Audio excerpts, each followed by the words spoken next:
First is proximity to Mojo. Mojo, again, is where the Aroma self-help organization is producing bone char. That's where Osho is headquartered. That's also where Quentech will be headquartered. So it is important for our initial towns to be close to that city. Also, these cities must have a fluoride content of between 1.5 and 15 milligrams per liter. Quentech wants to make an impact, so we will be working in cities that are above the WHO standard, but initially not in cities that have a fluoride content so high as to render us unsustainable. And the third selection criteria is population size.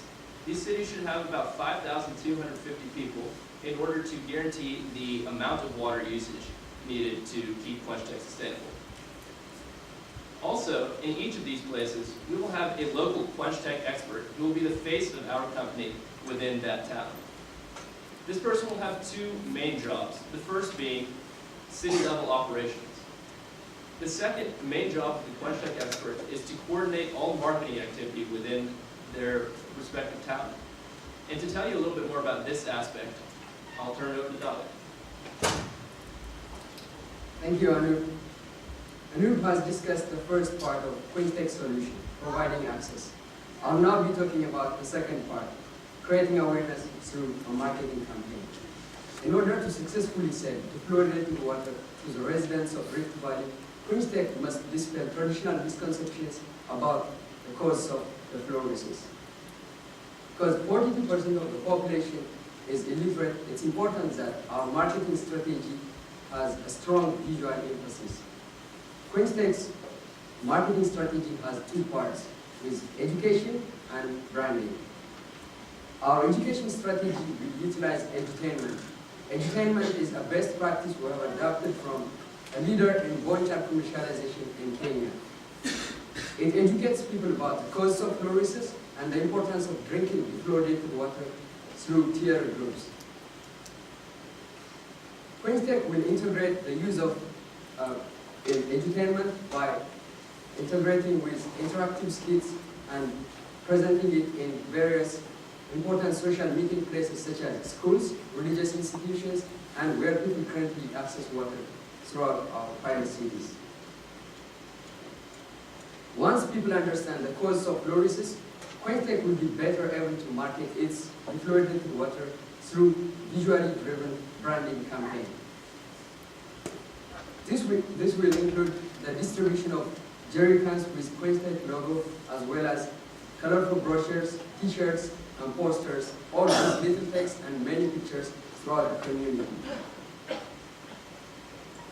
As Anup mentioned it earlier, both our education and branding campaign will be headed by a Quentech expert within each respective town.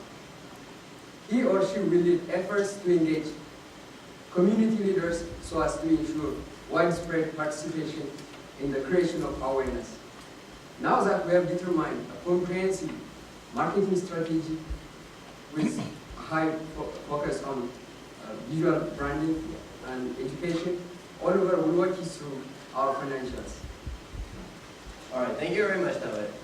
Aided by our different methods to create awareness, Quentech will ultimately be sustainable with the assumption that we reach 75% of the target market in each of the three pilot cities we will be working in. Now, looking at the economics behind year 3, once we have reached this demand, we know that from the price of the water, we will have a total annual revenue of around $124,000. Now, looking back at the operational unit that Anu mentioned, we have the total cost per operational unit of around $2,000. And with an average of 6 operational units per city, we have city-level costs of the Quentech expert, as well as the facility we will be working at, and transportation costs for replenishing the bone char. Now, with our pilot program with 3 cities, we will have overall management costs of around $10,000, and this includes our management team of CEO, CFO, and COO, who will be in charge of implementing our business plan on the ground in Ethiopia. Now, scaling these costs with 6 operational units per city and 3 cities in our pilot program, we will have an annual profit of $48,000 in year 3. This $48,000 is reflected in our net income in year 3, and in year 2, we see that although we have not reached full demand, we still have a positive net income. And this positive net income will be reinvested into Quentech for future growth. In year one, however, we see that we have a negative net income, and this is due to initial costs such as constructing of the community filters, marketing, as well as covering some of our operational costs due to labor costs not being offset by the additional revenue from demand. This gives us an initial funding needed of around $133,000. And although Quentech can return this cost within 5 years, the ultimate goal of Quentech will be to have the largest impact possible, and so we will be looking towards charitable donors for this initial funding. The impact that Quentech will have is twofold. We will have both a social and an economic impact. And looking at our pilot program, we will create access and awareness to around 30,000 people, and economically we will create 60 jobs with our operations. With the income from these jobs created, as well as a calculation from disability-adjusted life years and average annual income, we will be adding around $40,000 to the region in income. However, Quentech's impact is not limited to our pilot program. For future growth, Quentech will be looking at serving around 4.5 million people, as well as similarly creating 7,000 jobs and adding around $13 million of income into the region. Now, regarding our next steps, because Ethiopia does not historically have large centralized data collection, we are unable to access all the information from the United States. Fortunately, our inventor Laura Brunson will be traveling to Ethiopia this summer, and we would suggest for her to access more specific water and income data regarding the region. Also, it would be useful for her to look at potential local leadership with entrepreneurial talent and interest in water issues to help implement our business plan on the ground in Ethiopia. And it would also be helpful to observe the local regulatory environment. We will also work with Laura to solidify our partnerships with OSHA, who we will be buying bone char from, and the local government, who we will be buying water from. And we will look at pursuing funding for the initial funding needed in year one from the national government as well as other charitable donors. In October, we also have an important event where we submit our business plan to the OU Water Conference hosted by the OU Water Center. At this conference, many of Africa's leading experts on water issues will be present, and their feedback and insights will be extremely valuable to us to further the development of Quentech. In summary, we have a problem of lack of access and lack of awareness, lack of access to the defluoridated water and lack of awareness to the causes of fluorosis. Our solution is Quentech's sustainable business model that utilizes the bone char technology proposed by PhD candidate Laura Brunson and her work with the OU Water Center. We will distribute this bone char with a scalable operational unit with a community filter, and we will have a unique marketing campaign with visually driven education and branding strategies. Finally, Quentech will ultimately be sustainable while combating fluorosis in the Rift Valley region that desperately needs a solution. That concludes our presentation, and the team will now open the floor to any questions. Thank you.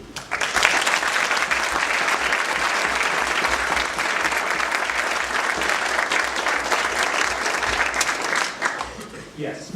I hate to sound too much like a researcher, and I am on Laura's committee, but you're kind of asking these people to take it on faith that this bone char technology is going to work. Is there going to be any follow-up health assessment to see that the fluoride levels actually go down in the population?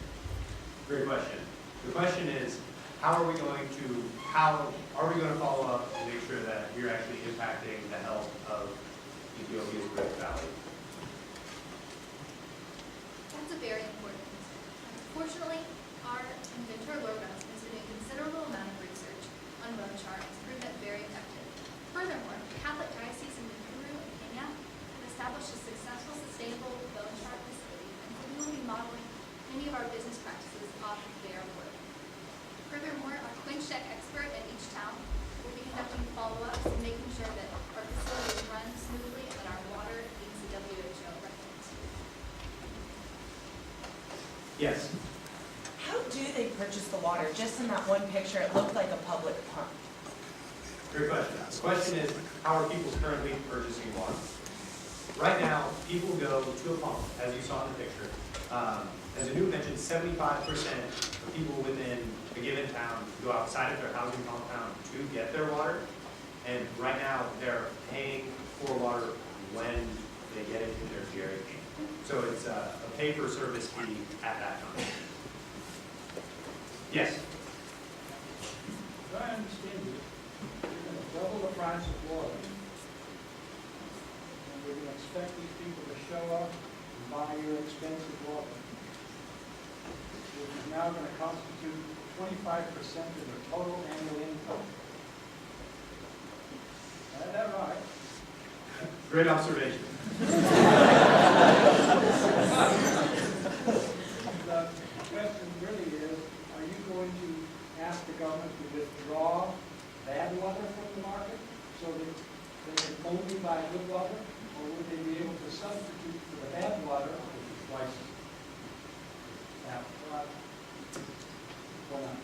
Great question. The question is, how are people going to pay, or will people pay for water when it's double the price, and is the government going to take out bad water and substitute it for clean water?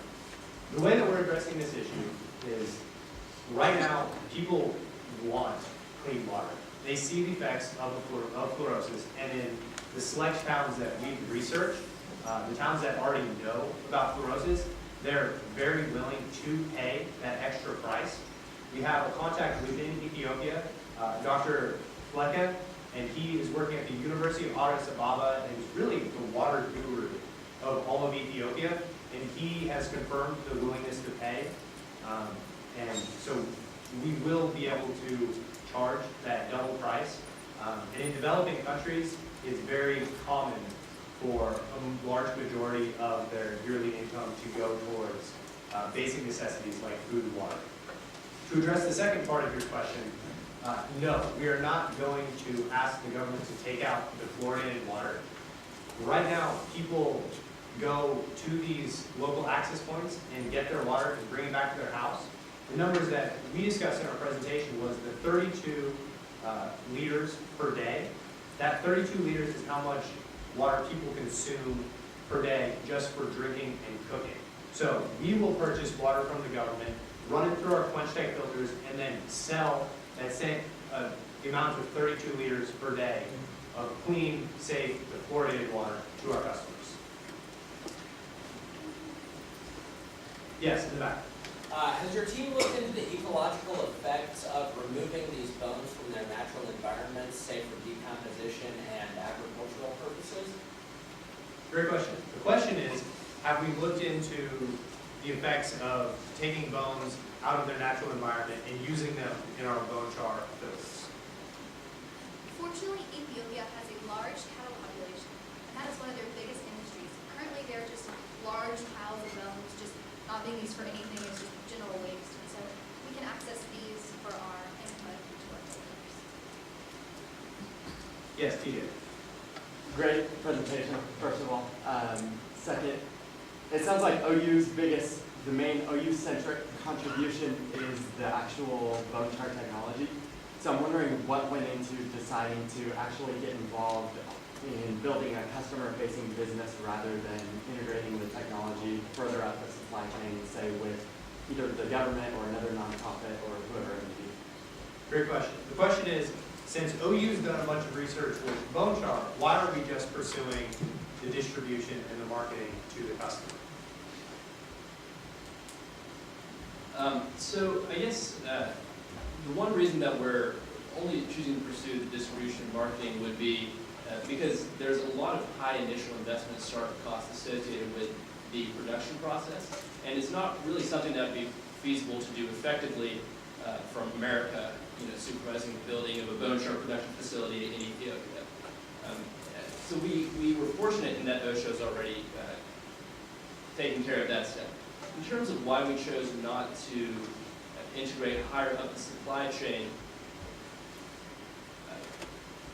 that's definitely something we considered early on. We basically, through our research, were able to find that it's easier to make a quicker and greater impact by doing stuff from the grassroots on the ground level. And on the basis of that, decided to go with a more, grassroots sort of commercialization strategy, which we again modeled off of a very successful program doing the same thing in Kenya. Yes, Chris. also too is really good. My question, I saw a number that kind of surprised me, got me excited, was the $13 million future impact. I just wonder if you guys could just like discuss a little bit about how you came to that number, how you're going to benefit the economy. And then also I saw there's a water conference coming up in the future, and I was hosted by the Water Center, and I just was kind of curious about what your interaction was with them and all that. Great. Chris has two questions. First, Chris wants to know about the economic impact that you will be delivering in Ethiopia through Quentech, and Oliver will address that now. For your first question, the $13 million is from the income that is added by our Quentech employees. We have 3 employees per operational unit, as well as the Quentech experts we will be employing, and the overall management team. And so a portion of that is from our employees and their income. And the other portion of that is from disability-adjusted life years of fluorosis reducing the productivity of different people. And then with this, the amount of years of productivity added, and with that, multiplying with the annual income to see how much economic impact we can have. Great answer, Oliver. The second part of Chris's question is, what is the water conference? Quentech will be able to submit our business plan to the water conference. And what we are really most excited about in the water conference is the opportunity to meet